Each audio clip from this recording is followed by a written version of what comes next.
Hello and welcome to the channel. My name's Keith Mason. I'm very pleased to welcome you here, and if you're new here, a special warm welcome to you.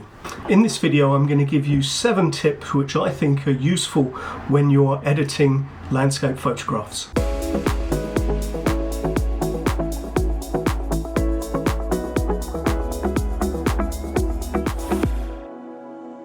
I'm just back from a weekend in Cornwall, and during that time I had every intention of filming and making a film there, but I was just seeking out tranquility. I was enjoying taking photographs so much, I just didn't want the bother of going out and starting talking to the camera and doing all that sort of stuff.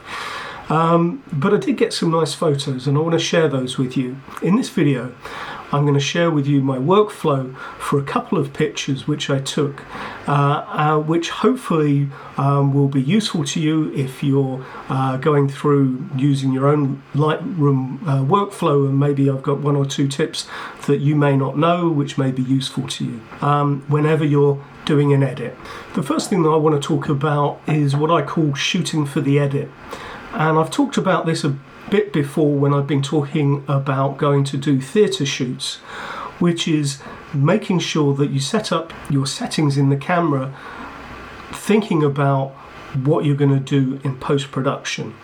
And what that means is, are you making sure that you're preserving the highlights? Are you bringing out as many of the shadows as you possibly can, but you really want to protect the highlights? So in any shooting environment, you're thinking about, what do I need to be stored in the image data to be able to make sure that I can get the final image at the end of the day. So before you start shooting, think about what you're trying to achieve in the edit for your final image. Is it about mood? Is it about drama? Is it about tranquility? Is it about how you felt at the time? There's nothing worse than feeling one thing and then your pictures, when you get back into the studio, the pictures evoke something different than what you felt at the time. And for me, particularly when I'm doing landscape photography, what I'm trying to capture is how I felt at the time. And as I said, when I was taking these pictures that I'm going to share with you in a second, I was feeling very tranquil and very peaceful, and that informed and influenced what I was taking and how I was taking those.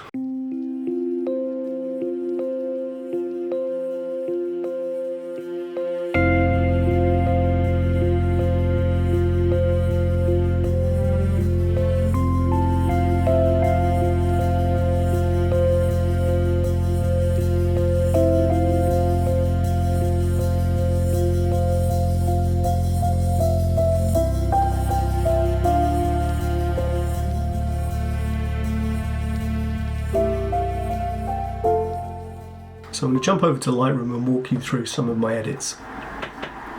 Need the bins on. Okay, so I was up early. So I took this about 45 minutes before dawn. And this is the first thing I was talking about shooting for the edit. Now, clearly here, and as you can see from the histogram, I haven't got very much in way of much light in here.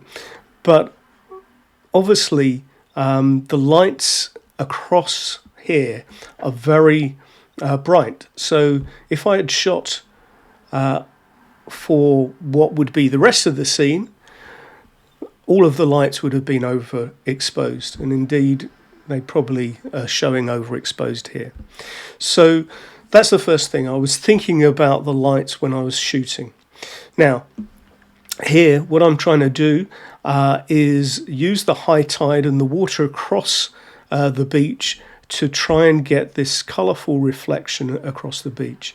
It was interesting because I was using my long lens to be able to compress the scene a little bit and to focus in on this interesting part of the coastline. This is St Ives, this is Porthmere Beach, and along here is the Tate St Ives. So what was my, let's just go back to the original. So let's look at what I was going to do. Well, the first thing I would do would be to try and bring up the scene to be closer to what I actually saw when I was shooting it, which was pools of light on the Tate, on some of the houses, and this cafe which is down the front. When I'm thinking about shooting for an edit, I'm thinking about what parts of a particular picture I will want to emphasize. So my intention here, when I go into an edit, is to try and get back to what I was thinking about. And here it's a blue hour picture, so I'm thinking about that. I'm thinking about the warmth of these houses and the Tate itself and the reflection across the beach. So I'm going to continue to bring up the exposure, but what I don't want to do is get to a point where you lose all the contrast. The sky is just a very nice flat blue, and the beach is the same. So what I'm going to do is try and move the exposure to where I think the sky needs to be and where the beach could be. Then obviously already I think I've got overexposure here, so I'm going to bring the highlights down, I'm going to bring the whites down, and I'm going to bring the shadows up. And what that'll do is you can see the shadows bring up the colours across the beach, but I don't want to do that too much because I'm going to use a couple of radial filters to try and bring out the focus of what I'm trying to achieve. So let's take a radial filter and just highlight all the way across this part of the image. And what I want to do is I want to bring up the whites and I want to bring up the shadows to reveal more of the scene. I'll take the blacks down a little bit just to give it a little bit more crunch, a little bit more contrast. And I'm just going to raise the exposure a tiny bit. I don't want to raise it too much because you can see all of a sudden you're getting a sort of an unreal light across the horizon above the houses. So I don't want to do it too much, sort of around there. Okay.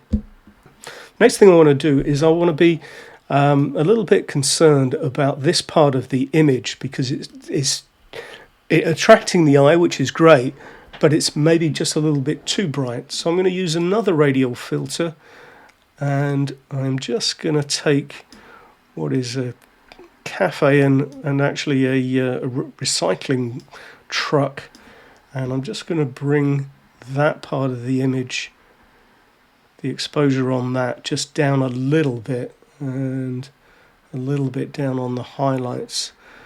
By doing that, it's emphasizing the sun stars, which I do like, but it's not so hot a point on the whole picture. The next thing I'm going to do is I'm going to take another radial filter and I'm going to look at the beach here, and particularly the colourful reflection of the light. And what I'm going to do is here is I'm going to bring up the shadow and I'll add a little bit of contrast. By adding contrast you get more saturation. I'm going to add a tiny bit of saturation in here as well if I can ever find it. A little tiny bit of saturation, just give it a little bit more. And the final thing I'm going to do, and it's my general view of editing pictures is if I cannot get this image right in 3, 4, 5 minutes, I probably haven't got a great picture and probably I shouldn't bother editing it. And in this case, I'm close. I'm not exactly where I want to be, but I think it's pretty good. I'm going to share with you, not this frame, but one of the other frames I shot at the same time, which is the picture that I like the best out of the 3 or 4 pictures that I took. I hope you enjoy it.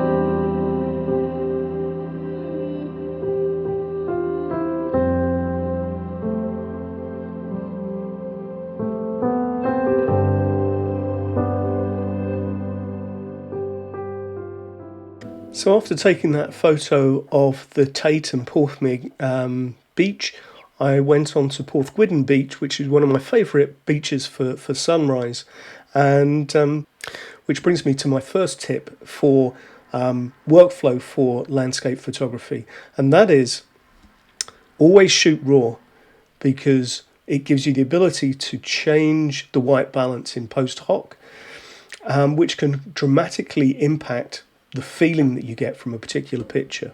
So this is one of the pictures that I took on the beach, and as it was, I let the camera set the white balance, auto white balance, because I knew that I was probably going to change it in post. It's given me a tint of 25 and a temperature of 9,000 Kelvin, and that just wasn't how I saw the picture at the time. What I'm going to do is I'm going to take that down to make it a little bit more blue. And I know that Fuji RAW files are always a bit more pink than they really should be. So I'm going to bring down the tint just a little bit.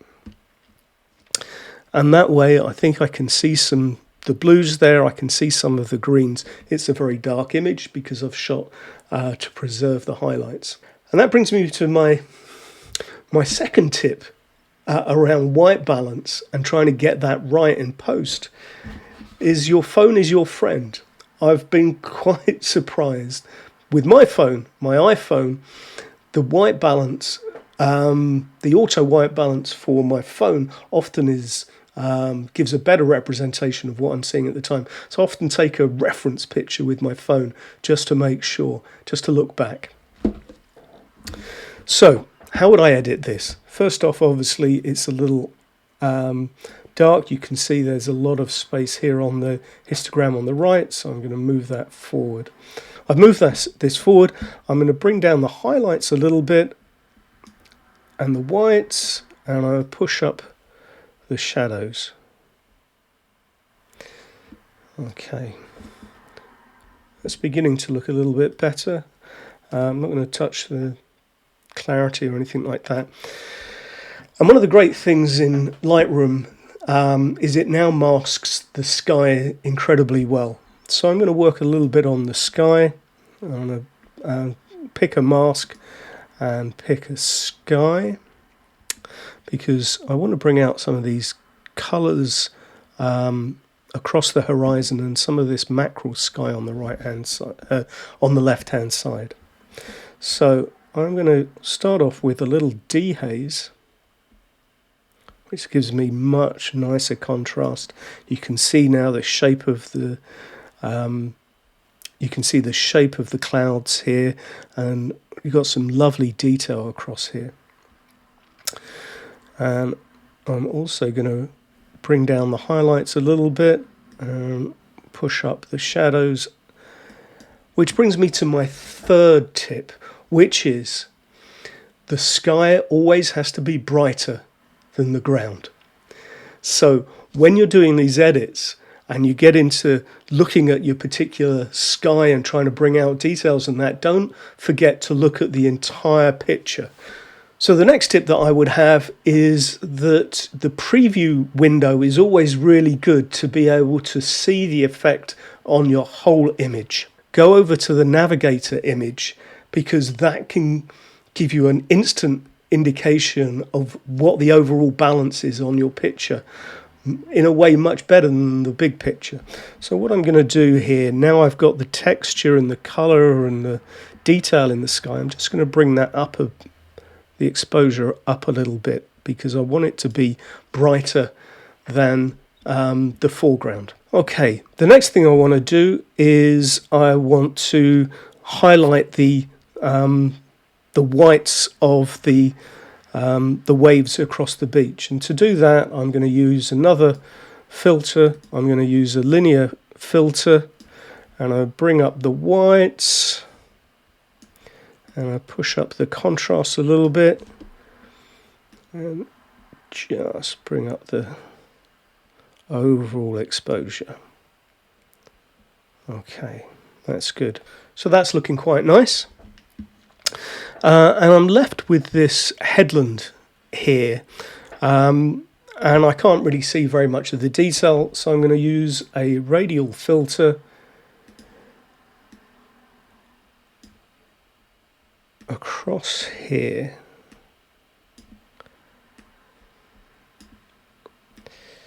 And I'll bring up the shadows.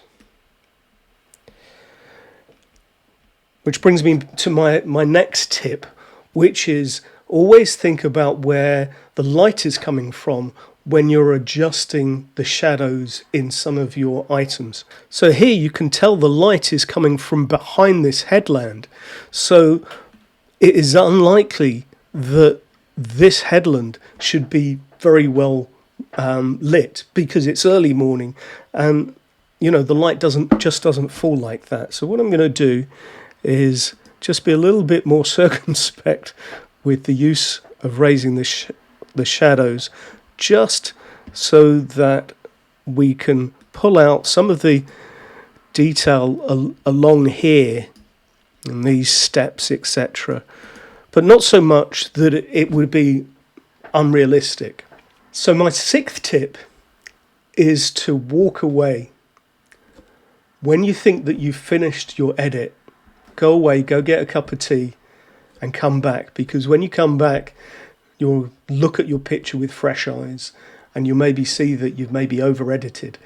And I'd remind you that when you're doing your edit, you've shot the picture to try and get a particular feeling. And so when you come back from your cup of tea, try and remember what it was that you were trying to get in your edit, and that hopefully will be what you've got, but make any minor changes. So I'm going to go off and see whether when I come back I'm happy with this picture. For this last tip, I'm going to just go over to an ICM picture that I took on Marazion Beach during the daytime. So I love intentional camera movement pictures. You can get some really interesting pictures. You can get some pretty lousy ones as well. But the final tip is very simple.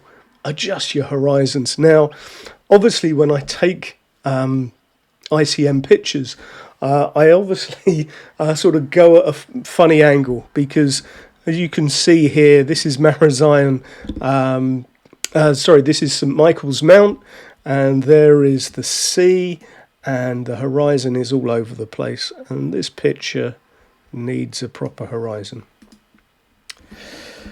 I'm going to show you some pictures that I took on Marazion Beach, but there was one that was a bit of a surprise, and I'm going to share that with you, because as I was trying to get a nice picture of the beach there, some horses galloped by, and my camera was all set up to shoot ICM, very slow shutter speed, and this is what I got. I'm really pleased with this picture. It's one that I think emphasizes the movement of the rider. The ICM sort of captures the movement of the horse, and we've got the reflection of the horse in the wet sand, and it's just a really nice picture. I like this one very much.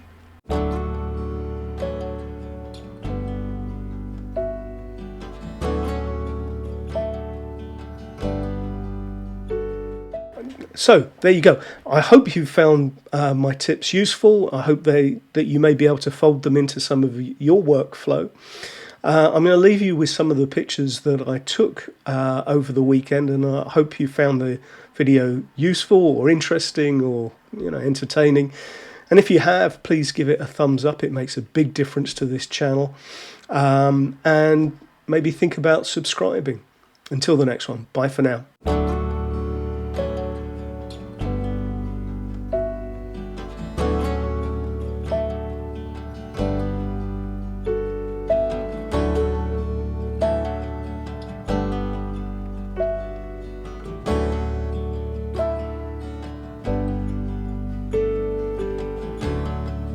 Fragile space in a single sail, white rocky eyes.